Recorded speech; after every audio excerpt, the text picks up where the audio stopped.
সরকারি হাসপাতালগুলোতে 15,000-এর বেশি রোগী ফ্লোরে থেকে চিকিৎসা নিচ্ছেন।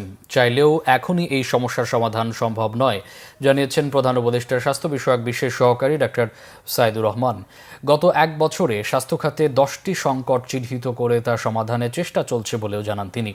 রাজধানীর মিন্টু রোডে অন্তর্বর্তীকালীন সরকারের এক বছরে স্বাস্থ্য খাতের অর্জন ও ভবিষ্যৎ নিয়ে সংবাদ সম্মেলন করে স্বাস্থ্য মন্ত্রণালয়। স্বাস্থ্য উপদেষ্টা নূরজাহান বেগম জানান, জুলাই অভ্যুত্থানে আহত 78 জনকে চিকিৎসার জন্য বিদেশে পাঠানো হয়েছে।